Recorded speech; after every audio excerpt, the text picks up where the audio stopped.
चीन और भारत एक बार फिर आमने सामने हैं। लाइन ऑफ एक्चुअल कंट्रोल से 8 किलोमीटर अंदर चीन ने अपना सैनिक शिविर बना लिया है। भारत ने चीन से बात करने की कोशिश की, लेकिन कोशिश नाकाम हो गई। अब लद्दाख की तरफ आर्मी की एक टुकड़ी रवाना हो रही है। 9 दिन हो गए।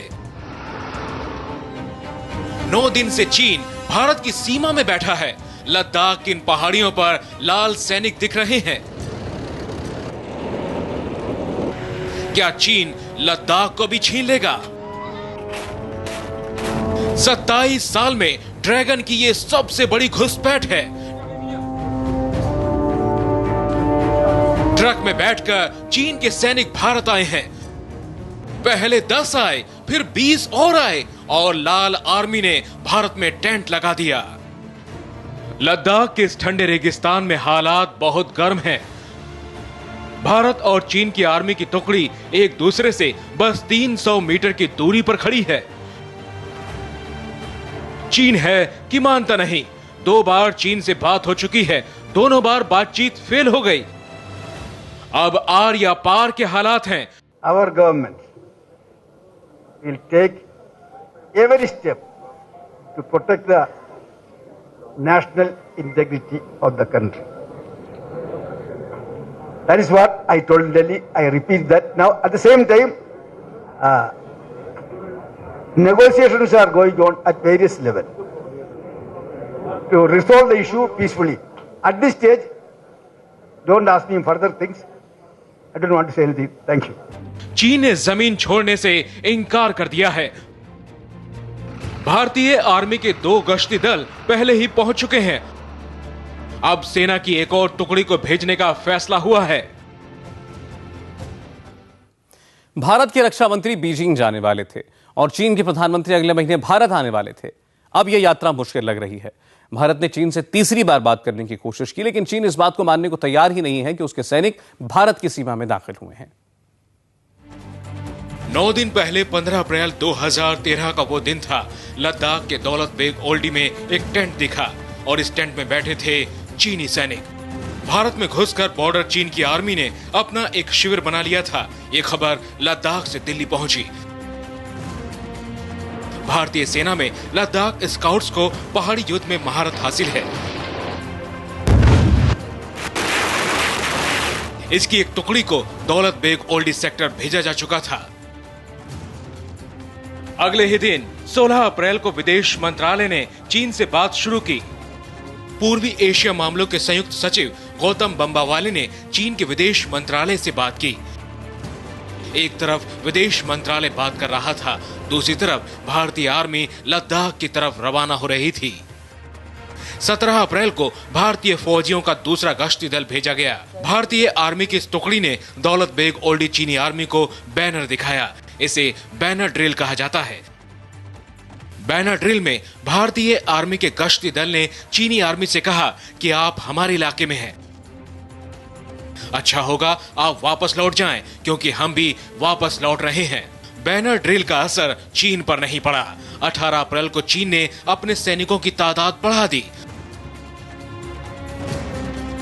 भारतीय सेना के बुत्रे से कैंप के पास चीनी सेना की टेंट में पीएलए फौजियों की तादाद बढ़कर 30 हो गई। एक तरफ चीन घुसपैठ बढ़ा रहा था, दूसरी तरफ बातचीत भी फेल हो गई। भारत और चीनी अफसरों के बीच फ्लैग मीटिंग हुई, लेकिन कुछ नहीं हुआ। उसमें पूर्ण रूप से हम संतुष्ट नहीं हैं कि जो कार्रवाई हो रही है उस कार्रवाई से एक जो समस्या उत्पन्न हुई है उसका समाधान स्पष्ट रूप से आए। तो अभी हम संतुष्ट नहीं हैं, लेकिन अभी चर्चा में है, बातचीत चल रही है। तो ऐसा नहीं है कि इसको लेकर कोई विशेष चिंता इस समय व्यक्त करने की आवश्यकता है। दिल्ली में विदेश सचिव रंजन मथाई ने चीन के राजदूत वेई वेई को बुलाया और कहा चीन अपने सैनिकों को वापस बुला ले। 19 से 21 अप्रैल तक चीन टस से मस नहीं हुआ। भारत का गश्ती दल भी लद्दाख में जमा रहा। 17 तारीख से हर रोज चीनी आर्मी को वही बैनर दिखाया गया। बैनर दिखाकर कहा गया आप वापस लौट जाएं, हम भी वापस लौट रहे हैं। चीन के सैनिक नहीं लौटे। लेकिन चीन ने जो कब्जा किया, मैं बोल रहा हूँ 8 साल से लगा था। इसको गंभीरता से क्यों नहीं लेते? हाँ, उसके अंदर रिकॉर्ड है।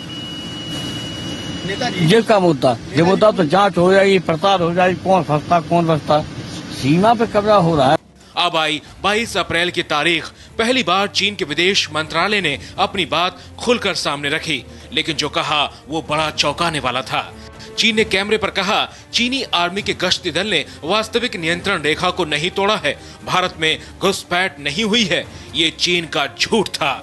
भारत के पास घुसपैठ की तस्वीरें हैं। चीनी आर्मी लद्दाख में दिख रही है, चीनी आर्मी के टेंट दिख रहे हैं। ये हालत आर पार की थी।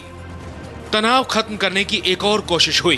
23 अप्रैल को सुबह 10:30 बजे फ्लैग मीटिंग फिर शुरू हुई। 5 घंटे तक मीटिंग चली।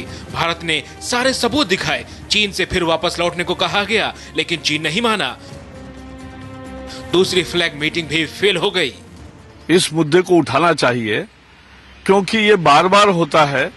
अरुणाचल में कभी करते हैं, कभी लद्दाख में करते हैं, कभी पेपर वीसा देते हैं, कभी, और पूरे भारत के आसपास के सभी देशों में अपना प्रभाव बढ़ाने का भी चाइना जिस तरह से प्रयास कर रहा है, तो ये सारी घटनाओं को एक साथ समूचे रूप में देखना चाहिए। और इसलिए तुरंत चीन की सेना जहां घुसपैठ की है, उन्होंने वहां से हटे। इसके लिए सारे कदम, सार्थक कदम उठाने चाहिए। तनाव के हालात में एक और बड़ी बात हुई। भारत के army chief general Bikram Singh Jammu Kashmir पहुंचे। आज भी वो जम्मू कश्मीर में ही है। इस वक्त लद्दाख के दौलत बेग ओल्डी में भारत और चीन के सैनिक आमने सामने खड़े हैं।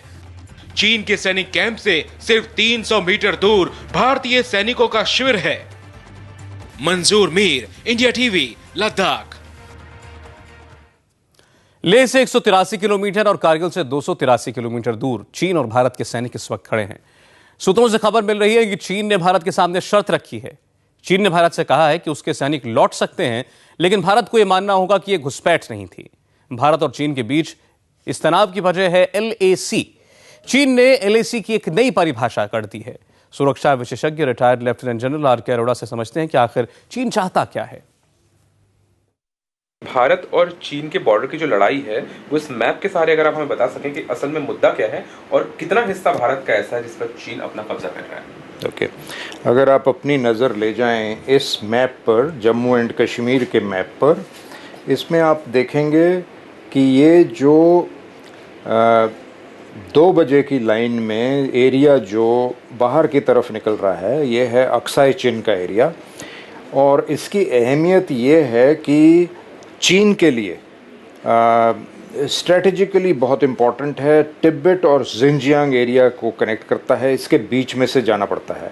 और ये आप लाइन देख रहे हैं जो कि इन्होंने हाईवे बनाया, जिसके बारे में हमें कोई खबर नहीं रही 1959 तक। और ये आगे काराकोरम हाईवे पाकिस्तान में जा रहा है और आगे ग्वादर पोर्ट को कनेक्ट करता है। तो ये बनने के बाद कोई सवाल ही नहीं है कि चीन इस एरिया को छोड़ दे, क्योंकि जिनजियांग का इलाका इनके लिए बहुत अहमियत रखता है और अक्साई चिन के बीच में से ही जाता है। दूसरा ये है कि अगर आप नज़र ले जाएं, ये पेंगोंगसो लेक जहाँ पर है और ये काराकोरम पास जो है, इस लेक से काराकोरम पास तक घूमती घमाती लाइन ऑफ एक्चुअल कंट्रोल है। और इस लाइन पे दोनों फ़ौज की टुकड़ियां तैनात हैं, हमारी तरफ से ITBP और रेगुलर ट्रूप्स। और हाल ही में दौलत बेग ओल्डी जो काराकोरम पास के बिल्कुल सामने है, वहाँ पर एडवांस लैंडिंग ग्राउंड को एक्टिवेट किया था एयरफोर्स ने, और अभी वो ऑपरेशनल है। तो इसके सामने ही चीनी फोर्सेस जो आके बैठ गई हैं, और उसके पीछे तकरीबन 10 किलोमीटर तक चाइनीज़ फोर्सेस का कोई नामो निशान नहीं था।